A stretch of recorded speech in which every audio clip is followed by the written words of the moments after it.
اس کا ایک سنانا ہوا ہے، اس لیے میں اس کی ایک وضاحت کرنا چاہتا ہوں۔ مجھے اس سے غرض نہیں ہے کہ اس وقت جو صورتحال چل رہی ہے اس میں سچا کون ہے، گورنمنٹ کچھ کہتی ہے، لوگ کچھ کہتے ہیں، لیکن میں ایک بنیادی چیز عرض کرنا چاہتا ہوں، غور فرمائیں اس چیز پر۔ کہا جاتا ہے اور بڑی لاجبنی بادی النظر میں بڑی اچھی بات لگتی ہے کہ یار یہاں پہ عیسائی ہیں، پاکستان میں مجوسی ہیں، ہندو ہیں، سکھ ہیں، سارے کے سارے اقلیت کے طور پر جیتے ہیں۔ ایک عیسائی ہے وہ الیکشن لڑ کے وزیر بھی بن سکتا ہے۔ ہمارے ہاں تو ایک ہندو چیف جسٹس بھی بن گیا تھا، جسٹس بھگوان داس۔ یہ الگ بات ہے کہ شرعی نقطۂ نظر سے اس کا حکم کیا تھا، لیکن بہرحال پاکستان میں وہ بن گیا تھا۔ اب سوال یہ ہے کہ آخر قادیانی جو ہیں ان کو عام اقلیتوں کے حقوق کیوں نہیں ملتے؟ یعنی عام اقلیتوں کے حقوق ملنے کا مقصد کیا ہے؟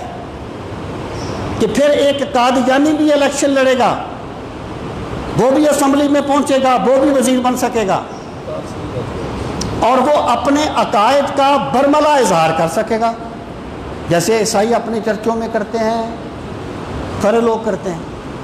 میرے بھائی، میں یہ بات عرض کروں گا کہ قادیانیوں کا معاملہ جذباتی نہیں ہے، یہ صرف جذباتی نہیں ہے، بلکہ یہ اصولی ہے۔ اقلیت کب ہوتی ہے، کب اسے حقوق ملتے ہیں؟ مثلا ایک عیسائی ہے، وہ مسلمان تو نہیں ہے، لیکن وہ کہتا ہے جی میں پاکستان کے آئین کو مانتا ہوں، میں پاکستان کے آئین کا وفادار ہوں، اور مجھے وہ حقوق دیے جائیں جو پاکستان کے آئین کے بارے میں ہمیں ملتے ہیں۔ یعنی تمام اقلیتیں تب بنتی ہیں جب وہ پاکستان کے آئین کو مانتی ہیں۔ اگر کوئی بندہ یہ کہے میں پاکستان کے آئین کو نہیں مانتا، وہ اقلیت نہیں ہوگا، وہ غدار ہوگا ریاست کا،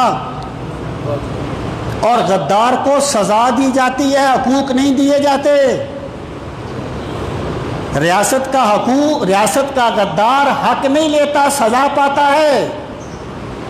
میرے بھائی، قادیانیوں کا معاملہ یہ ہے کہ پاکستان کا آئین یہ کہتا ہے کہ قادیانی لاہوری گروپ ہو یا دوسرے ہوں کافر ہیں، لیکن یہ کہتے ہیں ہم نہیں مانتے اس بات کو، ہم مسلمان ہیں۔ اور صرف یہی نہیں کہ ہم مسلمان ہیں، بتا دیں ہم بعد میں، آج ہم سنتوں کے لیے ٹائم دیں گے جی بیٹا، میں سنتوں کے لیے ٹائم دیں گا، اس وقت کر لینا، میں سنتوں کے لیے ٹائم دوں گا۔ میں یہ عرض کر رہا تھا کہ جو قادیانی ہے نا، یہ نہ صرف یہ کہ یہ کہتے ہیں کہ ہم مسلمان ہیں، بلکہ وہ کہتے ہیں ہم ہی مسلمان ہیں،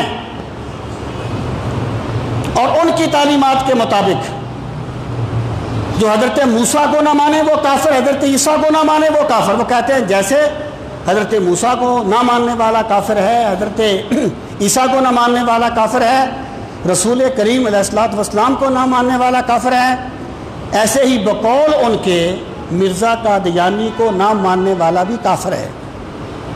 میرے بھائی، قادیانی حقوق اقلیتوں کے تب پائیں گے جب وہ پہلے آئین کو مانیں گے۔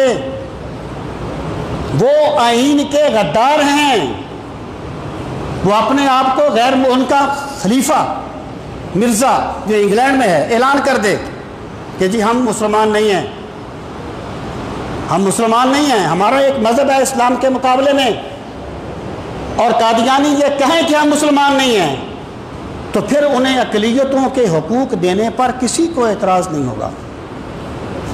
اگر وہ پاکستان کے آئین سے غداری بھی کریں تو میرے بھائی وہ اقلیتیں نہیں ہوں گی، وہ غدار ہوں گے، انہیں حقوق نہیں دیے جائیں گے، انہیں غداری کی سزا دی جائے گی۔ یہ دوسری بات تھی جو میں نے کرنی تھی۔ کہ قادیانیوں کو عام اقلیتوں کے حقوق کیوں نہیں ملتے، کیوں نہیں ملنے چاہیے۔ اب آ جائیں تیسری بات کی طرف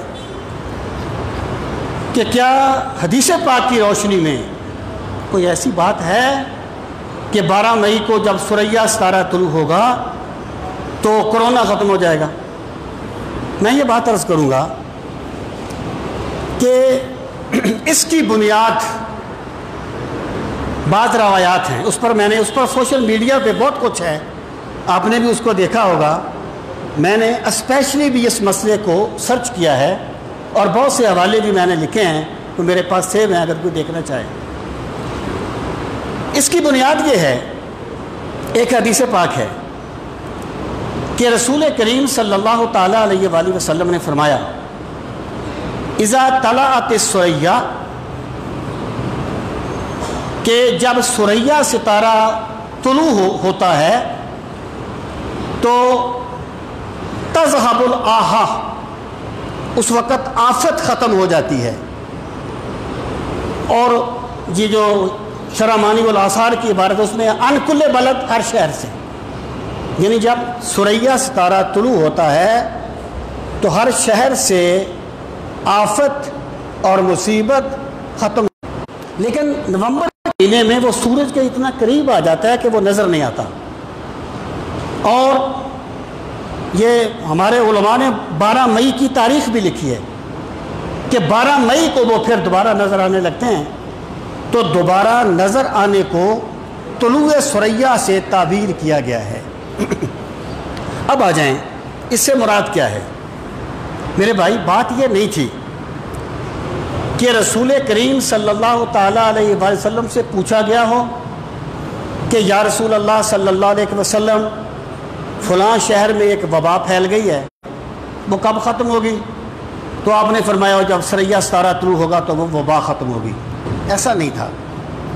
پس منظر اس کا بات کو سمجھنے کے لیے اس کے پس منظر کو سمجھنا بہت ضروری ہے۔ اس کا پس منظر یہ تھا کہ لوگ بالکل جب کھجوریں ابھی ابتدائی حالت میں ہوتی، یعنی ان کے پھول نکلے ہوتے یا بالکل وہ ابھی ابتدائی حالت میں ہوتی، تو ان کو بیچ دیتے، باغ بیچ دیتے۔ اب جب وہ کھجوریں اپنے جوبن پہ آتی، گرمیوں جب شروع ہو جاتی، تو پھر وہ جس نے باغ خریدا ہوتا نا، وہ آ جاتا مالک کے پاس، وہ کہتا یار وہ بڑی بیماری آ گئی ہے، پھلوں پر تو بیماری آ گئی ہے، مجھے تو اتنا پیسے نہیں بچے، تم اپنے سودے میں سے پیسے کم کر دو۔ وہ کہتا میں تو کم نہیں کروں گا، لوگوں میں جھگڑا ہو جاتا۔ تو سرکار نے اس پس منظر میں فرمایا تھا کہ جب ثریا ستارہ طلوع ہوتا ہے تو آفت ختم ہو جاتی ہے۔ آفت سے مراد انسانی آفات نہیں تھی، اس سے مراد وہ کھجوروں کے معاملات تھے جو سرکار سے پوچھے گئے تھے۔ جمیع محدثین نے اس حدیث کو، اگر یہ اس کا تعلق میڈیکل کے ساتھ ہوتا نا تو یہ ابواب الطب میں آتی، جہاں طب کے باب ہوتے ہیں نا اس میں ان کو ذکر کیا جاتا، لیکن تمام محدثین اسے ابواب الطب میں نہیں لے کے آئے۔ محدثین اس حدیث کو کتاب البیوع میں لے کے آئے ہیں، خرید و فروخت کرنے والا باب۔ اور علامہ جو طحاوی ہیں جن کی یہ روایت ہے، وہ آگے یہ کہتے ہیں کہ اس سے مقصود پھلوں کی آفت ہے، اور جو ستارے کا طلوع ہونا ہے اس کا مطلب ستارے کی تاثیر نہیں ہے۔ آپ محدثین کی شروع اٹھا کے دیکھ لیں، علامہ عسقلانی کہتے ہیں کہ ثریا کے طلوع ہونے سے مراد ہی علامات الرفع، وہ علامت ہوتی ہے کہ اب گرمی آ گئی ہے اور کھجوروں کے یہ جو آفتیں ہیں یہ ختم ہو جائیں گی۔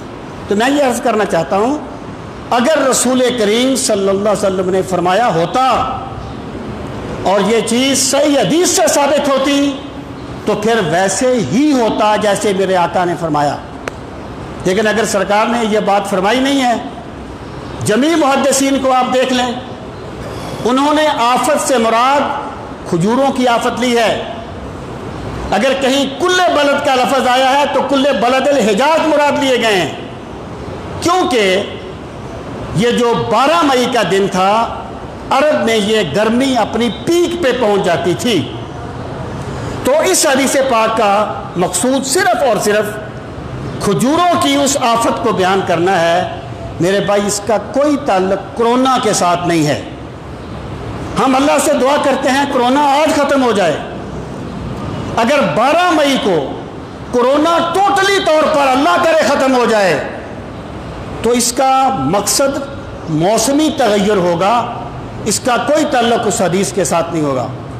اور اگر خدا نخواستہ خاتم بدہن کرونا بڑھ جائے تو یہ اس حدیث پاک کے منافی نہیں ہوگا۔ کسی ملحد کو سرکار پر تان کرنے کا موقع نہیں ملے گا، کیونکہ سرکار نے وہ بات نہیں فرمائی تھی جو ہمارے لوگ ثابت کرنے پہ تلے ہوئے ہیں۔ اللہ تعالی ہمیں دین کا فہم صحیح نصیب فرمائے۔ جن حضرات نے سنتیں ادا کرنی ہیں وہ سنتیں ادا کر لیں، بعد میں مسجد کے لیے چندہ ہوگا اور پھر جماعت ہوگی۔ اور پھر میں ریکویسٹ کرتا ہوں کہ اسی طریقے سے آپ